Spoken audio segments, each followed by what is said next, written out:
আসসালামু আলাইকুম। বিরাক এনজিওতে একটি নিয়োগ বিজ্ঞপ্তি প্রকাশিত হয়েছে। পদের নাম প্রোগ্রাম অ্যাসিস্ট্যান্ট মাইক্রো ফাইন্যান্স দাবি। এটা কিন্তু অনেক ডিমান্ডিং একটি সার্কুলার। এই সার্কুলারটার জন্য অনেকেই অধীর আগ্রহে অপেক্ষা করেন। তো আপনাদের অপেক্ষার পুরর শেষ, সার্কুলারটি অবশেষে প্রকাশিত হয়েছে। এখানে আপনি ডিগ্রি, অনার্স অথবা ফাজিল থাকলে অ্যাপ্লাই করতে পারবেন। তবে আপনার শিক্ষা জীবনে ন্যূনতম দ্বিতীয় গ্রেড সমমান জিপিএ অথবা সিজিপিএ থাকতে হবে।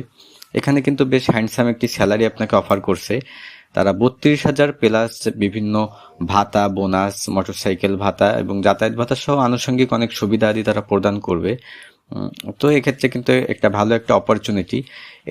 এখানে অ্যাপ্লাই করার লাস্ট ডেট হচ্ছে 14ই মার্চ 2026, অর্থাৎ আর মাত্র কয়েকদিন সময় হাতে আছে। তো আপনারা যারা ঘরে বসে নির্ভুল এবং সঠিকভাবে অ্যাপ্লাই করতে চান, তারা কাইন্ডলি আমাদের স্ক্রিনে দেওয়া হোয়াটসঅ্যাপ নাম্বারে মেসেজ করুন এবং এরকম সকল চাকরির নিয়োগ বিজ্ঞপ্তি এবং আপডেট পেতে আমাদের ফেসবুক পেজ এবং ইউটিউব চ্যানেলটি সাবস্ক্রাইব করে রাখুন। সবাইকে ধন্যবাদ।